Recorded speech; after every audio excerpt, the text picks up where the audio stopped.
chat porno sampai pagi. So ajari akhlak anti maksiat, tapi otaknya bejar. Hei, kau takut sekali mau bawa laskar geruduk seorang nyai.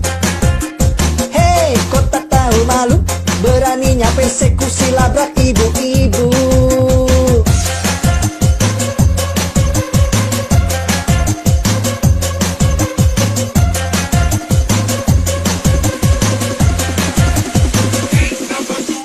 Mulutku makemot, matanya melotot.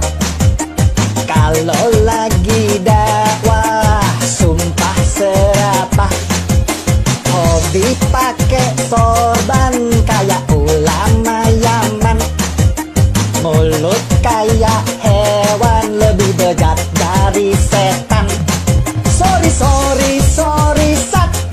Lo ustad apa bangsat? Sorry, sorry, sorry, jing. Mulutmu kok kayak anjing.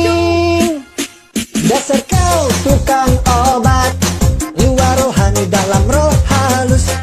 Ngaku turunan nabi, hobinya chat porno sampai pagi.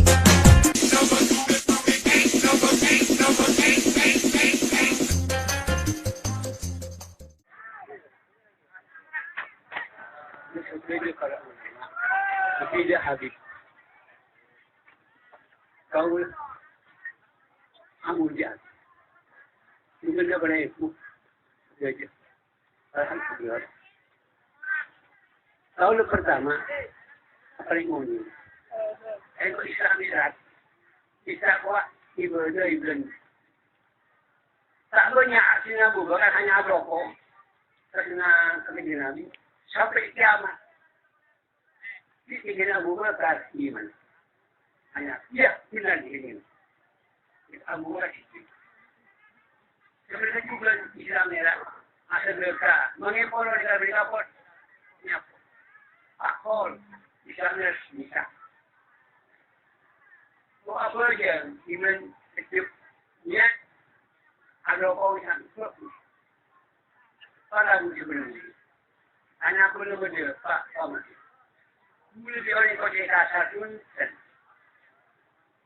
orang terlalu maling, Joko tidak pidana, tahan. Perampok tak bisa beri maaf. Murtad tak beri maaf. Gula yang jam, dia orang setuju. Kempok dong saya setuju kapi. Kempok satunya punya lasik. Jadi murtad ni kami. Minut hukum, saat tahu buat rumah tangga lekor, wajib perang. Maka sekolah ini, kalau ada kayak itu satu kita, popok teori kita perlu atau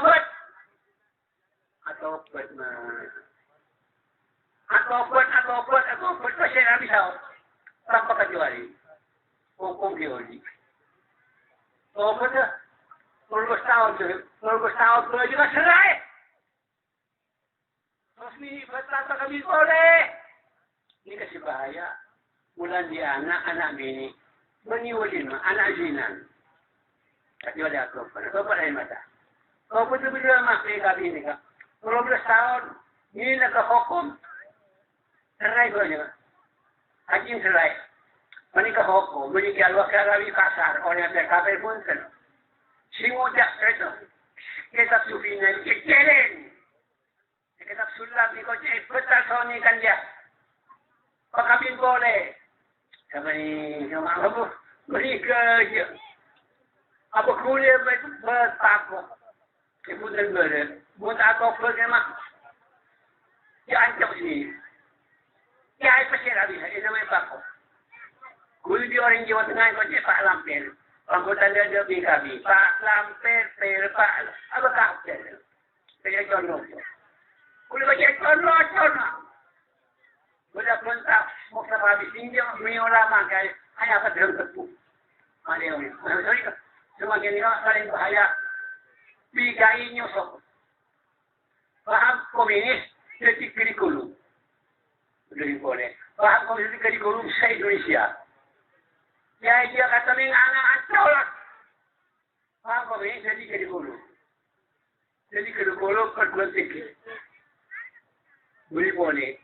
Kebelah dia boleh kaya. Kebelah kaya. Apa jadi ke dulu. Maka ini kata wajib keperangi. Disebut di kitab sholat taubat luar sangat lepas. Bancukan ia hukum 20 tahun. PKB kata ia hukum 20 tahun mungkin. Baca hukum. Undang-undang. Pasal 107D. Barang siapa yang secara melawan hukum di muka umum dengan lisan, tulisan, dan atau melalui media apapun menyebarkan atau mengembangkan ajaran komunis dengan maksud mengubah atau mengganti Pancasila sebagai dasar negara dipidana dengan pidana penjara paling lama 20 tahun. Jadi hukum nada anak-anak, jangan boleh gaya. 20 tahun hukum nak. Mereka kita pernah kerja di mana? Tahu? KUHP. Para ulsi pada ulsi. Mana orang kulit kocek. Iya spontanis itu begini. Ditindakan. Iya. Dia kau berapa saya juta ketemu sama orang. Dia kasih orang. Dia baca. Baca mengalir.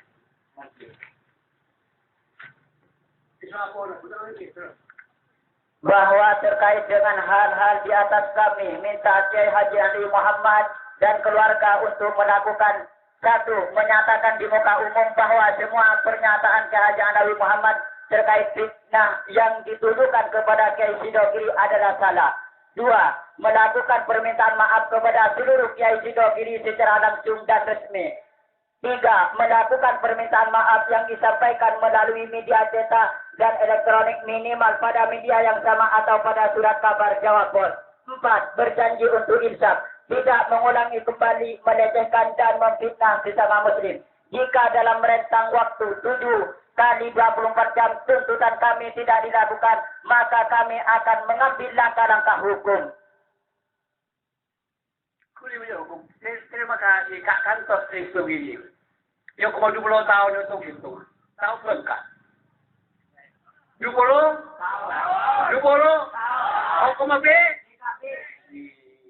Dan kita undang-undang kita imagine. Hukum ini semakin jadi kurikulum. Perguruan tinggi IAIN seluruh Indonesia kurikulum PKI. Ini kisah bahasa nanti. Orang sunjuk orang filsafat, plural, fakultas, syariah, fakultas, fakultas, terus ada plural. Plural itu agama itu tidak ada kenyataan, keyakinan. Allah Ta'ala tak ada ikoma. Kau setuju? Kok Allah tak percaya tak ada? Langit roh tak ada. Bumi tombol jiwi mereka PKI mereka. Ini adalah dolar. Kepada, kamu tak kepada haram. Kita pergi kepada kaya-kaya. Mungkin orang jahat tak ketarungan. Apa itu?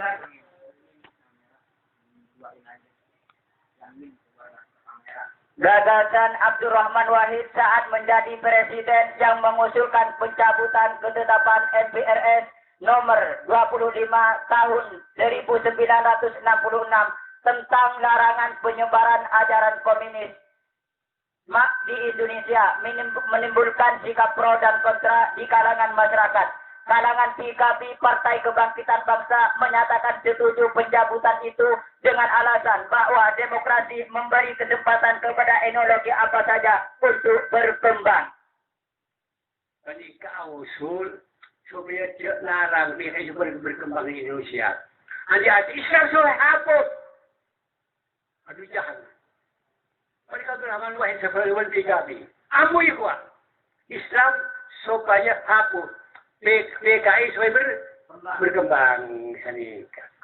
Semakin ini Habib Rizik disorot.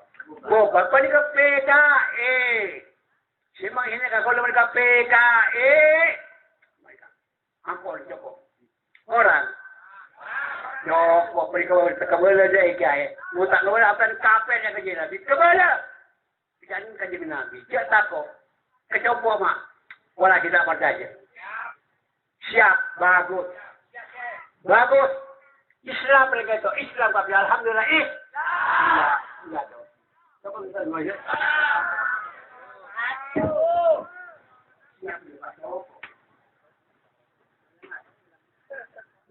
Dewan Pimpinan Pusat Front Pembela Islam di bawah koordinasi ketua umumnya yaitu Kiai Haji Ahmad Sobri Lubis yang akan membuat jadwal safari dakwah ke daerah. Insya Allah. Nah, maka itu saya minta perwakilan-perwakilan daerah tadi yang memang ingin yaitu kita sambangi, kita datangi dalam waktu dekat ini, semua koordinasi dengan Kiai Haji Ahmad Sobri Lubis. Karena semua mesti tertib, semua mesti teratur. Apakah nanti Kiai Haji Ahmad Sobri Lubis akan atur dari Jawa Barat ini, dari Jakarta dulu, Banten, Jawa Barat, Jawa Tengah, Jawa Timur, sampai ke Madura, sampai ke NTB sana, saudara. Kemudian nanti dari Sumatera, Kalimantan, Sulawesi, sampai ke Ambon sana, dan seterusnya. Insya Allah semua jadwal akan diatur dengan tertib. Insya Allah. Maka itu saya minta maaf kepada mereka-mereka yang telah menghubungi saya dari kemarin, dari semalam, sudah bahkan dari sebelum saya pulang. Nah, saya ada di Mekah, udah banyak yang kontak. Habib nanti tanggal sekian, ini tanggal sekian, ini tanggal sekian. Jadi saya minta maaf kalau sampai hari ini saya tidak memberikan jawaban. Nah, adapun besok, saudara, insya Allah yaitu hari Jumat, saya akan berusaha untuk hadir di tempat Maulid Sayyidil Walid. Nah, perlu Anda tahu juga bahwa Sayyidil Walid Al-Habib Abdurrahman Al-Habib Ali bin Abdurrahman As-Sagaf juga guru saya. Beliau dulu punya majelis taklim rutin di Masjid An-Nur Tanah Abang, ya, Pak. Rutin beliau ngajar di sana setiap yaitu malam Sabtu membuka tafsir, dan saya ketika itu masih SD, masih kelas 3 SD. Itu saya duduk belajar dengan beliau di masjid tersebut sampai saya lulus SMA. Jadi artinya kita ini dulu dibawa-bawa oleh kita punya saudara dari majelis ke majelis, majelis ke majelis, ya ikhwan.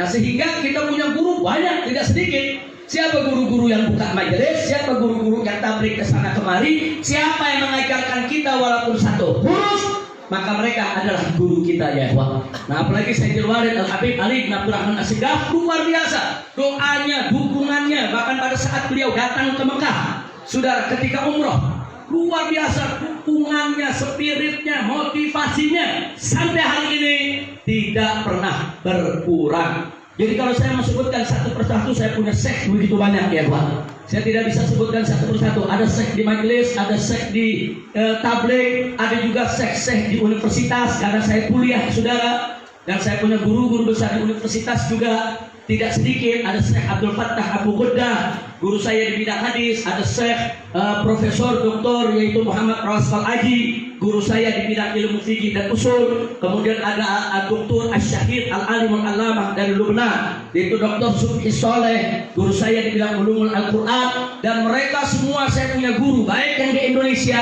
maupun yang di universitas, semua muttasilus sanad, saudara. Alhamdulillah. Nah, ini penting untuk saya sampaikan, saudara, supaya tidak ada lagi isu-isu, saudara, katanya Habib Rizik ini belajar sendirilah, baca kitab, nggak punya guru, nggak punya syekh. Barang siapa yang baca kitab sendiri katanya belajar dari setan. Nah, jadi ini perlu kita kemukakan. Saya punya guru sangat banyak, saya punya syekh sangat banyak. Jazakumullahu khairal jazaa. Semoga Allah memberikan yaitu ganjaran berlipat ganda kepada mereka semua. Baik, selanjutnya ya kawan, setelah saya sampaikan yang pertama tadi sangat penting sekali, berikutnya apa yang disinggung tadi oleh kita punya guru Syekhuna Al-Walid Kiai Haji Sukron Makmun, saudara, luar biasa. Beliau bukan sekedar memberikan nasihat kepada kita, tapi beliau tadi memberikan solusi untuk umat, ya kawan. Ya, solusi yang terbaik untuk umat, untuk bangsa dan negara, untuk pejabat dan rakyat. Buka pintu dialog. Jadi kalau berbeda pendapat bukan main tangkap. Kalau berbeda pendapat, saudara, bukan orang ditersangkakan. Kalau beda pendapat bukan orang dipenjarakan. Tapi kalau berbeda pendapat, duduk bersama, ayo dialog, ayo adu argumentasi. Apa kau punya argumentasi? Apa kau punya alasan? Apa kita punya argumentasi? Kita lihat siapa yang punya argumentasi yang kuat ya ikhwan. Ini perlu dibuka pintu dialog semacam ini. Nah makanya kalau sekarang ada yang teriak-teriak rekonsiliasi. Mana mungkin rekonsiliasi itu bisa digelar kalau pintu dialog tidak dibuka, saudara. Buka dulu pintu dialognya, baru bisa rekonsiliasi. Tidak ada kata rekonsiliasi tanpa dialog ya Pak. Dialog itu penting, saudara. Dan nggak boleh penguasa itu mentangkap kanan, tangkap kiri, kriminalisasi, saudara. Nggak boleh. Justru kalau ada berbeda pendapat, mestinya pemerintah itu senang. Mereka dikritisi, mereka diberikan second opinion. Yaitu opini lain. Nggak sampai di situ. Para pengkritik ini umumnya, saudara, mereka punya solusi yang mereka tawarkan. Pelajari. Kalau solusi itu baik, terima, jalankan. Kalau tidak baik, saudara, sampaikan di mana tidak baiknya. Selesai. Tidak perlu ada kegaduhan di tingkat nasional. Betul? Betul? Takbir. Saudara, bicara soal pintu dialog ini sudah pernah saya sampaikan pada saat kita melaksanakan tabligh akbar di Masjid Istiqlal sebelum Pilkada DKI, saudara. Setelah yaitu aksi 212. Aksi 212 di tahun 2016, kemudian di bulan Januari kita membuat aksi lagi yaitu 12 Januari. Saat itu kita gelar tabligh akbar di Masjid Istiqlal. Sudah kita tawarkan. Kalau pemerintah mau duduk dengan para habaib, para ulama, kami siap 24 jam. Kapan? Gimana? Silakan. Tentukan tempatnya, tentukan waktunya, kami datang. Apa yang Anda mau tahu pendapat kami sampaikan. Apa yang Anda inginkan dari argumentasi kami sampaikan. Sudah kita buka dari tahun 2017. Tapi apa jawaban yang kita terima? Jawaban yang kita terima bukan pintu dialog dibuka, bukan rekonsiliasi yang dilaksanakan. Justru yang kita dapatkan kriminalisasi ulama. Nah, maka itu ke depan saya setuju betul apa yang disampaikan oleh guru kita tadi. Kita siap dialog kapan saja, tapi stop dulu kriminalisasi ulamanya, stop dulu kriminalisasi para aktivisnya. Tunjukkan dulu niat baik. Oh, kalau mau dialog, mau rekonsiliasi, ahlan wa sahlan. Kita siap dialog, kita siap damai, kita siap hidup tanpa kegaduhan ya kawan. Tapi bebaskan dulu para ulama kita, bebaskan dulu para habaib kita, bebaskan dulu para tokoh kita. Masih banyak ulama-ulama kita saat ini yang menderita di penjara. Bebaskan Ustaz Abu Bakar Basir yang sudah sepuh, saudara. Bebaskan Habib Bahar bin Smith yang dizalimi. Bebaskan Dr. Sahganda Nainggolan. Bebaskan Bapak Anton Permana. Bebaskan Bapak Jumhur Hidayah. Bebaskan dulu ya kawan. Bebaskan mereka. Bebaskan para buruh. Bebaskan para mahasiswa. Bebaskan para pendemo. Bebaskan para pelajar yang saat ini masih memenuhi ruang-ruang tahanan, saudara. Bebaskan dulu mereka. Tunjukkan niat baik. Tunjukkan ada keinginan yang baik, saudara. Nah, kalau Anda tunjukkan ada niat baik, etikat yang bagus, sudah kami sambut. Kita nggak perlu ribut. Kedepannya, ayo sama-sama kita berdialog. Insya Allah. Saya tanya semua di sini, anti dialog tidak? Anti dialog tidak? Siap berdialog? Siap berdialog? Siap berdiskusi? Takbir. Tapi dialog mesti punya syarat. Nah, soal nanti dalam dialog pemerintah inginnya apa dari umat, sampaikan. Apa yang pemerintah mau dari umat, apa yang pemerintah mau dari para habaib, dari para ulama, sampaikan. Kami dengar. Anda mau bicara 3 jam, 4 jam, 5 jam, 12 jam, kami siap dengar. Tapi setelah Anda bicara, dengar juga dan kita bicara. Ya kan yang namanya dialog kan bukan monolog. Kalau monolog dari satu pihak yang bicara. Kalau dialog harus ada dari dua belah pihak. Bicara, silakan. Nanti kita dengarkan apa keinginan pemerintah. Nanti kita sampaikan apa keinginan umat, sudah. Kan umat ini kan melapornya ke ulama. Umat ini kan lapornya ke kiai. Kan kiai dan ulama yang berinteraksi langsung dengan masyarakat yang ada di bawah. Ulama yang paling tahu tentang keinginan masyarakat. Ulama yang paling tahu tentang kemauan daripada masyarakat ya. saudara. Nah nanti ulama akan menyampaikan masyarakat tuh keluhannya begini, rakyat tuh maunya begini. Nah di mana salahnya? Kalau ada salah luruskan. Itu yang namanya dialog, saudara. Nah kalau dialog ini sudah dibuka, baru bisa mewujudkan rekonsiliasi. Dari mana adanya rekonsiliasi kalau tanpa dialog? Dan bagaimana kita mau dialog kalau kriminalisasi ulama masih berjalan? Ini saya belum apa-apa, belum pulang aja. Nanti Habib Rizik akan kita buka lagi kasusnya. Wah. Ini apa-apaan? Saudara, jangan buka kasus yang tidak ada. Itu kasus-kasus yang dilaporkan oleh masyarakat, penistaan agama, penistaan ulama. Kenapa kau nggak periksa dulu? Itu kenapa Denny Siregar dibiarkan? Kenapa Ade Armando dibiarkan? Kenapa Abu Janda dibiarkan? Kenapa Guntur Romli dibiarkan? Tegakkan keadilan. Siapa saja yang salah, proses. Betul? Nggak bisa. Ini nggak boleh dibiarkan, saudara, ketidakadilan semacam ini. Kelompok saudara yang tidak disukai pemerintah dikali-kali kesalahannya, diproses. Sementara kelompok yang menjilat pemerintah sudah dibiarkan mereka melakukan kesalahan. Nggak boleh, ini dibiarkan nggak boleh. Ini bisa menjadi bom waktu yang setiap saat bisa meledak. Dan kalau Anda tidak mau ada revolusi berdarah, kalau tidak mau ada yaitu revolusi sosial masyarakat, saudara, ya perbaiki. Ulama selalu memberikan kesempatan. Ayo sama-sama kita perbaiki. Ayo sama-sama. Maka itu kenapa kami katakan kami pulang membawa revolusi akhlak, bukan revolusi berdarah. Namanya saja revolusi akhlak, berarti dijalankannya harus berakhlak ya kuat. Enggak, kita nggak mau caci maki siapapun, kita nggak mau hina siapapun. Tapi demi Allah, kita tidak akan pernah berdamai dengan kezaliman. Kita tidak akan pernah berdamai dengan ketidakadilan. Kita tidak akan pernah berdamai dengan kemungkaran dan kemaksiatan. Apapun resikonya, walaupun harus mati bersama.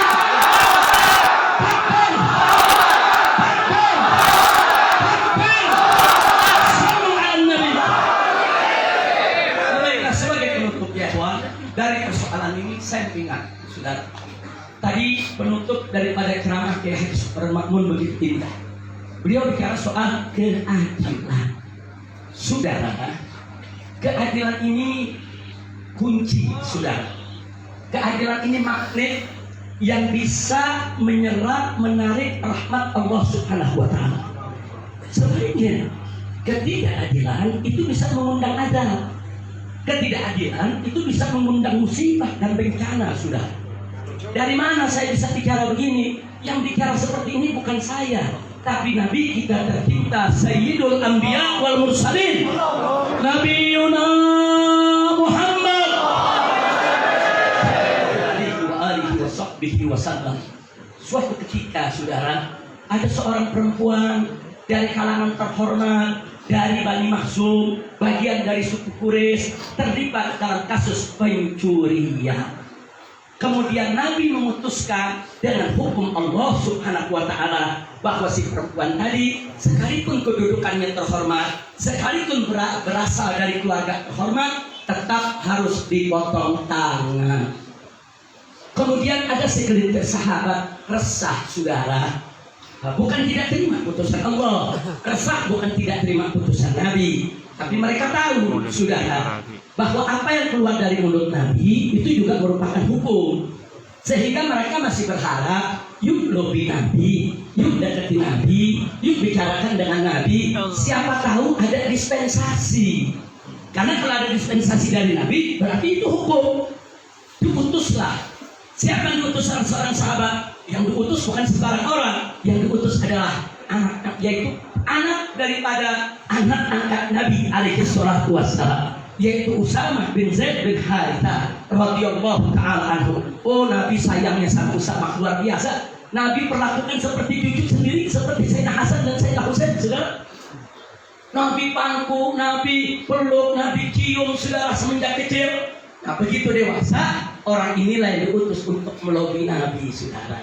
Apa masih bisa perempuan ini diberikan dispensasi, jangan dipotong tangan, berikan hukum yang lain, tapi tangannya jangan dipotong karena sukunya, keluarganya Quraisy akan malu, saudara. Nah ini namanya melobi, nggak salah, sahabat nggak salah melobi Nabi, saudara. Kenapa saya katakan nggak salah? Karena mereka tahu kalau Nabi setuju itu jadi hukum. Karena Nabi merupakan sumber hukum. Tapi apa yang terjadi? Begitu datang kepada Nabi menyampaikan maksudnya, saudara. Pertama waktu datang disambut oleh Nabi. Nabi gembira, wajahnya cerah, senyum. Sudah disambut kedatangan besar di rumah. Kemudian dipersilakan oleh Nabi duduk di dekat, ngobrol luar. Memang Nabi cinta kepada Usama, saudara. Singkat cerita, Usama mencari-cari kesempatan kapan kira-kira yang tepat bicara kepada Nabi. Begitu lihat Nabi sudah senang, Nabi cerah, Nabi senyum, Nabi tertawa, baru Usama mencoba. Marhaban pemimpin FPI, Allah Allah disambut prajurit TNI, Allah Allah. Marhaban ahlan wa sahlan, marhaban Habib Rizik Sihab. Takbir, Allahu Akbar.